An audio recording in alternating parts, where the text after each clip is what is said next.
Hello everyone, મહાદેવર to all. તમારું સ્વાગત છે મારી ચેનલ ગુજરાતી ઝાયકા હબમાં. આજે હું સ્પેશિયલ તમારા માટે લઈને આવી છું ઉનાળાની બળબડતી ગરમીમાં ઠંડો ઠંડો એવો દહીંનો ઓળો, જે રોટલી, પરોઠા, ભાખરી, થેપલા બધા સાથે એકદમ ડિલિશિયસ લાગે છે. ગરમા ગરમ રોટલી, ભાખરી, પરોઠા સાથે પણ તમે એને એન્જોય કરી શકો છો, અને એમને તમને ગરમીમાં ખાવાનું મન થાય ને તો પણ એટલો ડિલિશિયસ લાગશે. કોઈ બી રેસીપી સાથે પરફેક્ટ મેચ આવતો એવો દહીંનો ઓળો. તો કઈ રીતે બની છે દહીંનો ઓળો, એના માટે વિડીયો ફૂલ વોચ કરજો અને ફટાફટ જોઈ લઈએ કઈ રીતે બને છે આ દહીંનો ઓળો.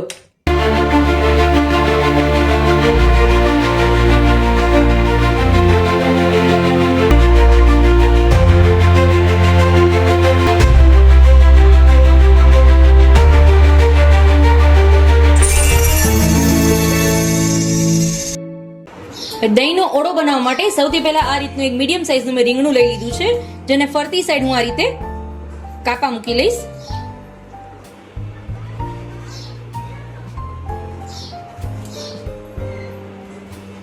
ઉનાળામાં ઠંડો ઠંડો દહીંનો ઓળો ખાવાની એટલી મજા પડી જશે કે તમે એક વખત ટ્રાય કરશો ને તો વારે વારે તમે ઉનાળામાં જરૂરથી ટ્રાય કરશો.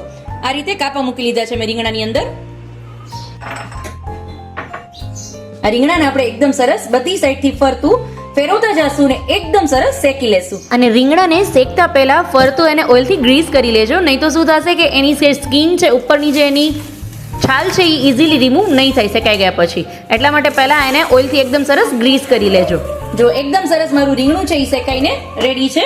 હવે આ રીતની કોઈ પણ એક ચાળણી આપણે રાખી દેશું અને રીંગણાને સાઈડ પર લઈ લેશું. સૌથી પહેલા હવે ચાળણીની અંદર હું આ રીતે બે મરચા એડ કરું છું, જે તીખા મરચા આવે છે એને એડ કરું છું. અને એની સાથે સાથે હું 6 થી 7 કડી જેટલું લસણ એડ કરું છું અને એકદમ સરસ પહેલા એને શેકી લેશું.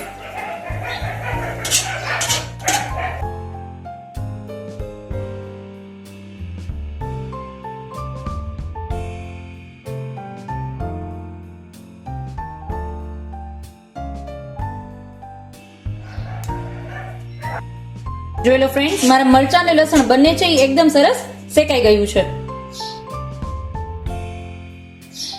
હવે આપણે એને નીચે ઉતારી લેશું ગેસથી. અને મારું રીંગણું છે એકદમ સરસ ઠંડુ થઈ ગયું છે, એની બધી છાલ આપણે રિમૂવ કરી લેશું. જો બહુ વધારે ગરમ લાગે તો શું કરશો, એને પાણીની અંદર એડ કરી દેશો. બટ જો વધારે પાણીની અંદર ડીપ તમે રાખશો ને તો શું થશે, એની જે મીઠાશ છે એ જતી રહેશે. એટલા માટે પાણીની અંદર બને ત્યાં સુધી હું તો અવોઇડ કરું છું, એડ નથી કરતી. આ રીતે એને થોડું અમથું ઠંડુ થાય અને જેટલું આપણે સહન કરી શકીએ એટલું ગરમ હોય ત્યારે આ રીતે હું છાલ રિમૂવ કરી લઈશ. અને એકદમ સરસ છાલ બધી છે એ રિમૂવ કરી લીધી છે. હવે એને ચોપરની અંદર આપણે એકદમ સરસ ફાઇનલી ચોપ કરી લેશું અને આ રીતે હું એડ કરી લઈશ.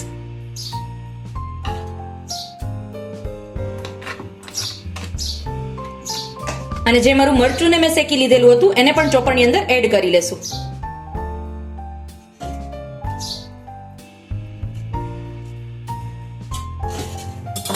ને બધી લસણની કણી પણ સેમ એ જ ચોપરની અંદર એડ કરી લેશું. અને એકદમ ફાઇન એવી આપણે પેસ્ટ જેવું થઈ જાય ને ત્યાં સુધી આપણે એને ચોપ કરી લેશું. હવે તમારી પાસે આ રીતનું ચોપર નથી તો પણ કાંઈ વાંધો નહીં, તમે મિક્સરની અંદર પણ એને ચર્ન કરી શકો છો. એકદમ ફાઇન પેસ્ટ થઈ જવી જોઈએ. જો તમારી પાસે ઇલેક્ટ્રિક ચોપર છે તો પણ ચાલે, અથવા મિક્સરની અંદર પણ તમે એને ઇઝીલી ચર્ન કરશો તો પણ એકદમ સરસ ટેસ્ટ આવશે. એકદમ સરસ જે મારો રીંગણાનો જે મેં ઓળો જેવું બનાવીને શેકીને જે રીંગણું લીધેલું હતું એ રીંગણું સાથે લીલા મરચા અને લસણ બધું ફાઇનલી ચોપ થઈ ગયું છે. હવે આપણે એને સાઈડ પર રાખી દેશું. એન્ડ હવે કોઈ પણ એક બાઉલની અંદર આ રીતે હું ઘરનું જે ફ્રેશ જમાવેલું દહીં છે એને એડ કરશું. અને એ દહીંને નોર્મલી ચમચીની મદદથી આ રીતે બસ ફેટી લેવાનું. તમારે બ્લેન્ડર કે રવાઈ કે કાંઈ કોઈ વસ્તુની જરૂરત નહીં પડે, નોર્મલી ચમચીની મદદથી આ રીતે બસ ફેટી લેવાનું. તમારું દહીં છે એકદમ સરસ ફેટાઈને રેડી થઈ જશે. હવે એની અંદર મારો જે અમે રીંગણાનો જે આ રીતની પેસ્ટ બનાવીને રાખેલી હતી એને એડ કરશું.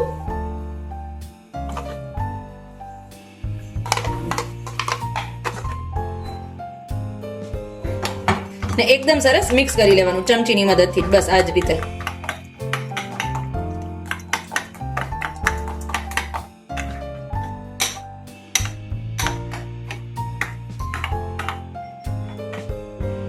એની અંદર આપણે એડ કરશું સ્વાદ પ્રમાણે મીઠું,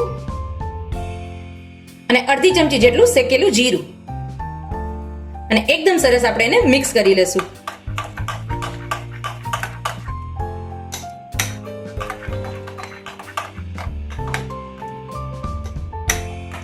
તો એકદમ બળબડતી ગરમીમાં ઠંડો ઠંડો આપણો દહીંનો ઓળો રેડી છે. હવે ઉનાળામાં રીંગણા છે એ ગરમ પડે, પણ જ્યારે આ રીતે તમે એને શેકીને દહીંની અંદર મિક્સ કરીને ખાશો ને તો બિલકુલ ગરમ નહીં પડે. તો પાછો ટેસ્ટ પણ એટલો સરસ આવે છે. તો આ વખતે આ ઉનાળામાં જરૂરથી ટ્રાય કરીએ આ ઠંડો ઠંડો દહીંનો ઓળો. ફરી મળીશું આવી જ રીતે એક અવનવી રેસીપી સાથે. ત્યાં સુધી આવજો ફ્રેન્ડ્સ. મહાદેવર to all.